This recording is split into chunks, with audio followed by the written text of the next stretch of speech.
Okay, Katie, you are old enough to learn about the good things in life. Nestle Toll House cookies. First, you must use Nestle Toll House morsels. Oh, I see you're already ahead of me there. Why Nestle Toll House morsels, you ask, Katie? They're the richest and the creamiest. When you use the richest, creamiest morsels, you get the best tasting cookie. Does my Katie like cookies rich and creamy? I think you do. You look like a rich and creamy kid. Rich, creamy Nestle Toll House morsels. Make your house a Toll House. The bathroom on the right has a measurable advantage over the bathroom on the left.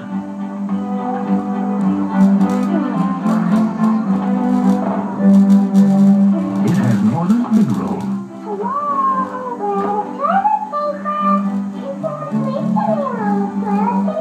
50% more sheets than regular Northern.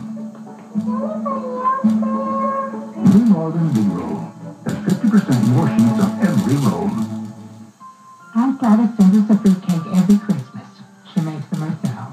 That's just wonderful. That certainly is. Everybody always loves Aunt Gladys' fruitcake. There's an unusual flavor. Beef bouillon. Gladys says that's the way they used to make them in England.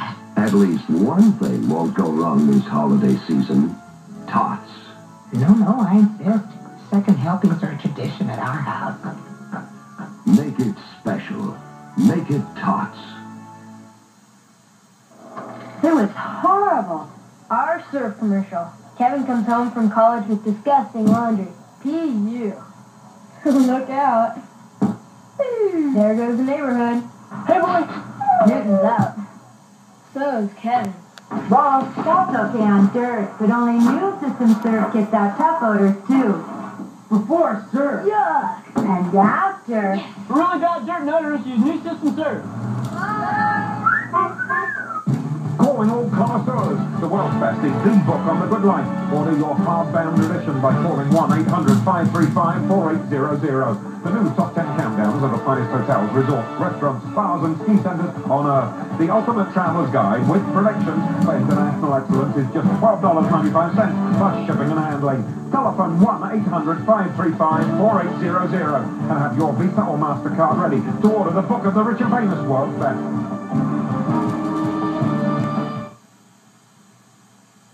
Over the years, Lifestyles has thrown the doors open for you at some of the world's best parties, but in our never-ending quest for excellence, we now proudly present the ultimate. From his palazzo in Rome, Italy, the King of Couture celebrates his 30th year in fashion with 48 hours of non-stop festivities stretched out over 3 days. This invitation from Valentino is more prized than a Royal Command performance. The man of wealth and taste made it rich, grand, and lavish beyond belief. When Hollywood's finest meet Europe's elite, you'd better believe they're gonna be dressed to thrill.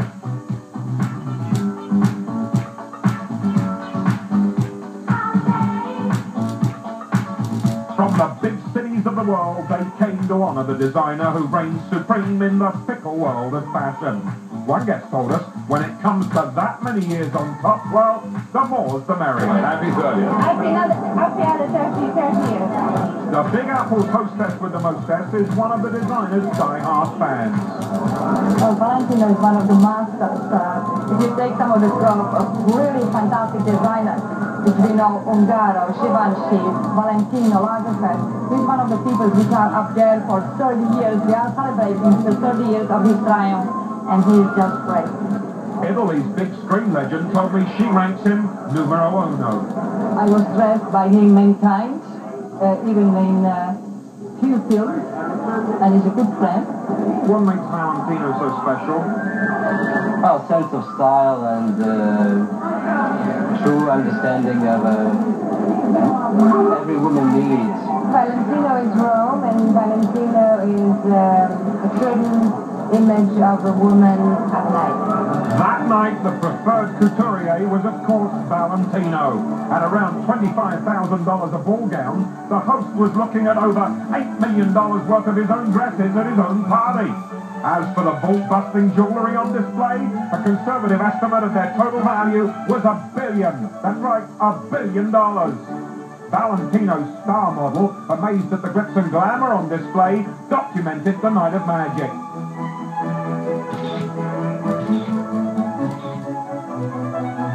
The host got his just desserts in a birthday cake topped by a revolving replica of his 130-room Roman palazzo.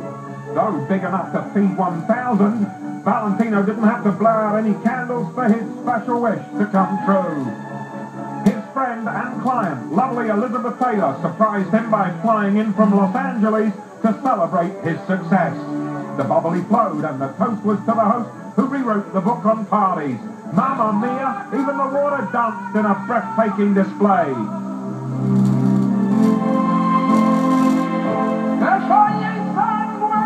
At the stroke of midnight, an explosion of excitement signaled it was time to cut loose onto the dance floor. For Roger Moore and wife Louisa, 00 Heaven was a romantic wall to the music of Lester Lanning. The legendary band leader and his orchestra were flown in from New York just for the night.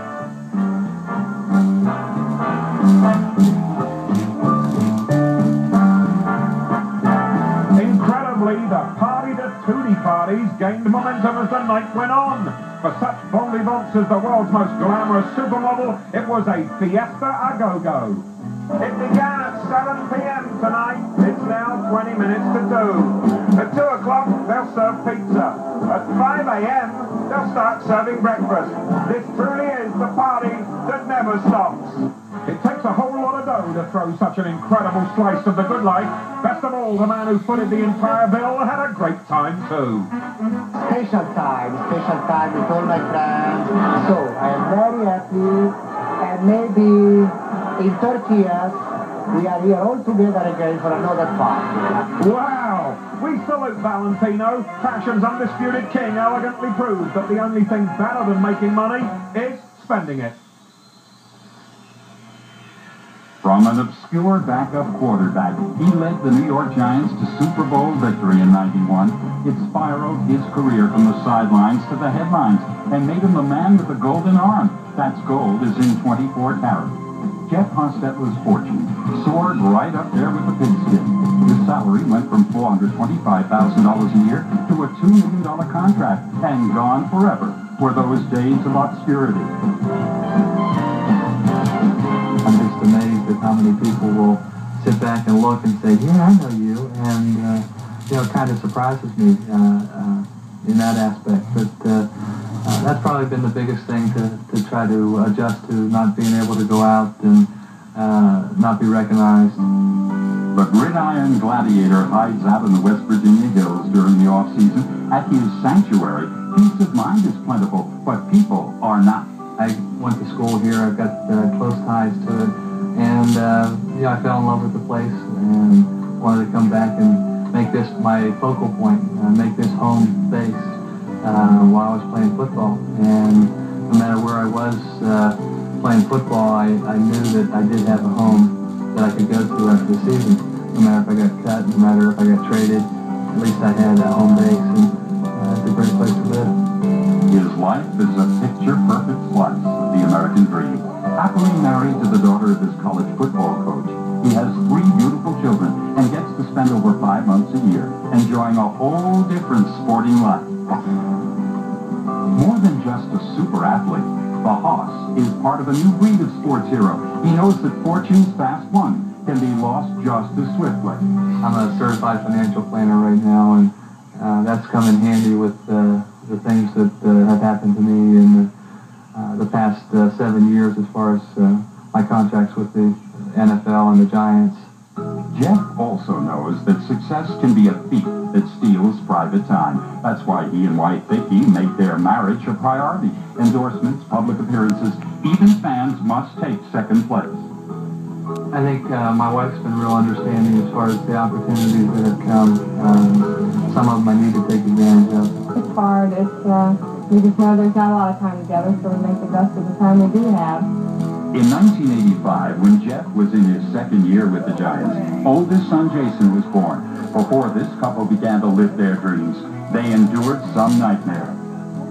Jason's born with pulmonary stenosis, which is the pulmonary valve hasn't completely developed. And before he was even a day old, he had his first heart surgery. And then at about 5 months old, he had to have his gallbladder removed. And then when he was 11 months old, they had to do open heart surgery. And since 11 months, he's been okay. Now, we weren't kidding when we said Jeff was an obscure backup quarterback. It's a low-profile position for sure, but for his first 5 years with the NFL, he didn't throw a single pass. As Jeff held the ball for the place kicker, he hoped he'd get the boot.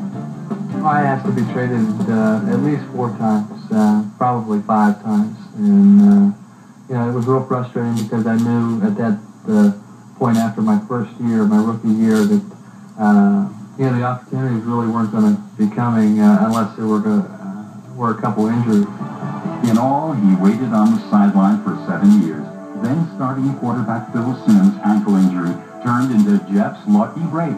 He took the Giants through the playoffs and then to glory in the biggest game in all of sport.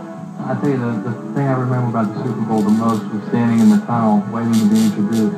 Yeah, it was a great, great feeling and something I'll never forget. Nor will he forget that he just might have remained in obscurity. I think when you get into the NFL, it's a fine line between guys really making it and guys that don't kind of disappear into the woodwork. From the bench to the big time, Jeff Hostetler knows that timing is everything and a Giant success is worth waiting for. Still ahead, the biker who went full throttle from a homeless down and out to heading a $100 million beauty empire. It's lifestyle's ultimate rags to riches story. But first, Well, just think about it. You can scream, you can yell, you can rant, you can rave, you can cry, you can hate for it. Most people do that and just have to leave it. Martin Landau's greatest performance next. You blew it in your way.